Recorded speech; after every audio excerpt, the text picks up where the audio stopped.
বন্ধু বান্ধৱীসকল, আজি আমি আলোচনা কৰিম বিভিন্ন কম্পিটিটিভ এক্সামত আহিব পৰা সম্ভাৱ্যমূলক কিছুমান সাধাৰণ জ্ঞানৰ প্ৰশ্ন আৰু উত্তৰ। গতিকে ভিডিঅ'টি শেষলৈ চাব, লগতে বন্ধু বান্ধৱীলৈ শ্বেয়াৰ কৰিব আৰু প্লিজ চেনেলটি ছাবস্ক্ৰাইব কৰিব। এতিয়া আহিছোঁ আমি মূল প্ৰশ্নসমূহলৈ। প্ৰথম প্ৰশ্ন হৈছে, অসমৰ মুঠ কিমান শতাংশ এলেকা বনাঞ্চলৰ অধীনত আছে? ইয়াৰে শুদ্ধ উত্তৰ হৈছে 34%। এতিয়াই চোৱা নেতি প্ৰশ্নলৈ, কোন চনত অসমীয়াক অসমৰ চৰকাৰী ভাষা হিচাপে গ্ৰহণ কৰা হৈছিল?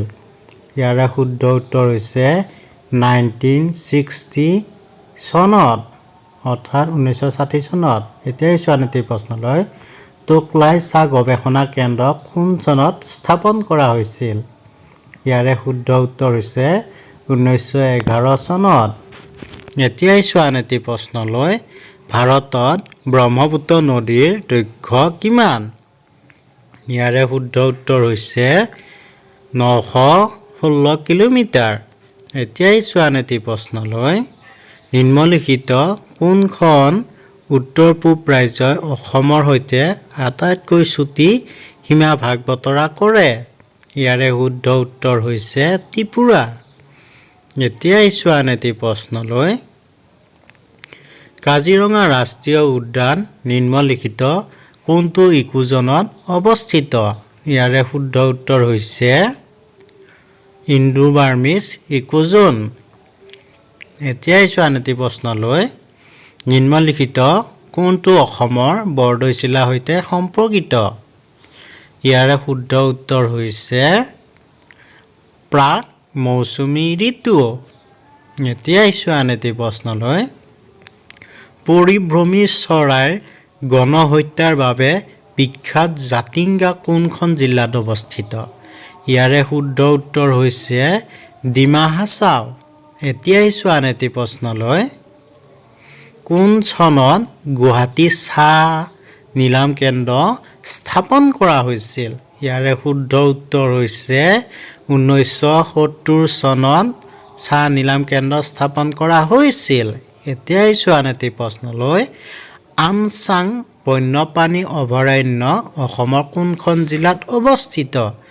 ইয়াৰে শুদ্ধ উত্তৰ হৈছে কামৰূপ জিলাত অৱস্থিত। এতিয়াই চোৱা নেতি প্ৰশ্নলৈ, অসমৰ কোনখন জিলাত চাহ বাগিচাৰ সংখ্যা সৰ্বাধিক? ইয়াৰে শুদ্ধ উত্তৰ হৈছে ডিব্ৰুগড় জিলাত। এতিয়াই চোৱা নেতি প্ৰশ্নলৈ, সাগৰৰ পৃষ্ঠৰ পৰা অসমৰ গড় উচ্চতা কিমান? ইয়াৰে শুদ্ধ উত্তৰ হৈছে 79.5 মিটাৰ। এতিয়াই চোৱা নেতি প্ৰশ্নলৈ, ভাৰতৰ আটাইতকৈ পুৰণি তেল শোধনাগাৰটোৰ নাম কি? ইয়াৰে শুদ্ধ উত্তৰ হৈছে ডিগবৈ তেল শোধনাগাৰ। এতিয়াই চোৱা নেতি প্ৰশ্নলৈ, নিম্নলিখিত কোনখন জিলাৰ সাক্ষৰতাৰ হাৰ আটাইতকৈ কম? ইয়াৰে শুদ্ধ উত্তৰ হৈছে ধুবুৰী জিলাৰ। বন্ধু বান্ধৱীসকল, এতিয়াই চোৱা নেতি প্ৰশ্নলৈ, কোন চনত অসমত চাহ আৱিষ্কাৰ কৰা হৈছিল? ইয়াৰে শুদ্ধ উত্তৰ হৈছে 1823 চনত। এতিয়াই চোৱা নেতি প্ৰশ্নলৈ, অসমৰ নিম্নলিখিত কোনখন জিলাৰ জনসংখ্যা সৰ্বাধিক? ইয়াৰে শুদ্ধ উত্তৰ হৈছে নগাঁও। এতিয়াই চোৱা নেতি প্ৰশ্নলৈ, অসমৰ কোনখন জিলাৰ জনসংখ্যা আটাইতকৈ কম? ইয়াৰে শুদ্ধ উত্তৰ হৈছে ডিমা হাছাও জিলাত। এতিয়াই চোৱা নেতি প্ৰশ্নলৈ, অসমৰ নিম্নলিখিত কোনটো এলেকাত বনৰীয়া ঘোঁৰাৰ বাবে জনাজাত? ইয়াৰে শুদ্ধ উত্তৰ হৈছে ডিব্ৰু-ছৈখোৱা ৰাষ্ট্ৰীয় উদ্যান। এতিয়াই চোৱা নেতি প্ৰশ্নলৈ, 1911 চনৰ জনসংখ্যা লোকপিয়লৰ তথ্য অনুসৰি অসমৰ সাক্ষৰতাৰ হাৰ কিমান? ইয়াৰে শুদ্ধ উত্তৰ হৈছে 72%।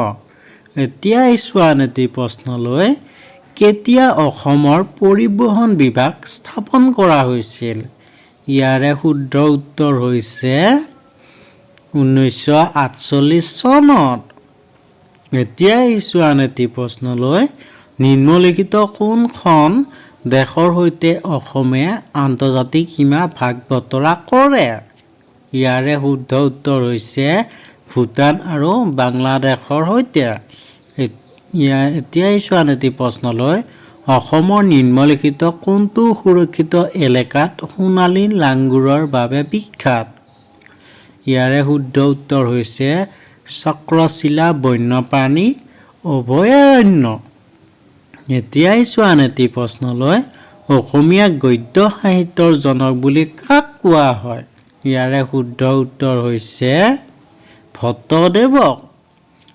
এতিয়া আহিছোঁ আন এটি প্ৰশ্নলৈ। অসমৰ প্ৰথম চনেট কবি কোন? ইয়াৰে শুদ্ধ উত্তৰ হৈছে হেমচন্দ্ৰ গোস্বামী। এতিয়া আহিছোঁ আন এটি প্ৰশ্নলৈ। অসমীয়া ভাষাৰ প্ৰথম কবিতা পুথিখনৰ নাম কি? ইয়াৰে শুদ্ধ উত্তৰ হৈছে প্ৰহ্লাদ চৰিত। এতিয়া আহিছোঁ আন এটি প্ৰশ্নলৈ। অসমীয়া সাহিত্য উপন্যাস সম্ৰাট বুলি কাক জনা যায়? ইয়াৰে শুদ্ধ উত্তৰ হৈছে ৰজনীকান্ত বৰদলৈক। এতিয়া আহিছোঁ আন এটি প্ৰশ্নলৈ।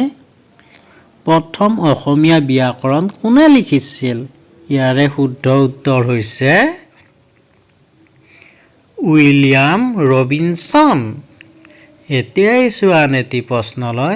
অসম সাহিত্য সভাৰ প্ৰথমগৰাকী সম্পাদক কোন আছিল? ইয়াৰে শুদ্ধ উত্তৰ হৈছে শৰৎচন্দ্ৰ গোস্বামী।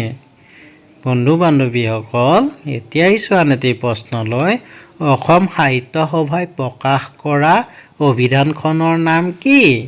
ইয়াৰে শুদ্ধ উত্তৰ হৈছে চন্দ্ৰকান্ত অভিধান। এতিয়া আহিছোঁ আন এটি প্ৰশ্নলৈ। চিৰাজ নাটকখনৰ নাট্যকাৰজনৰ নাম কি? ইয়াৰে শুদ্ধ উত্তৰ হৈছে ফণী শৰ্মা। বন্ধু বান্ধৱীসকল, আপোনালোকে যদি এই ভিডিঅ'টিৰ পৰা উপকৃত হৈছে তেনেহ'লে বন্ধু বান্ধৱীলৈ শ্বেয়াৰ কৰিব, লগতে প্লিজ চেনেলটি ছাবস্ক্ৰাইব কৰিব আগলৈ এনেকুৱা ভিডিঅ'সমূহ পাই থাকিবৰ বাবে। ধন্যবাদ। জয় আই অসম।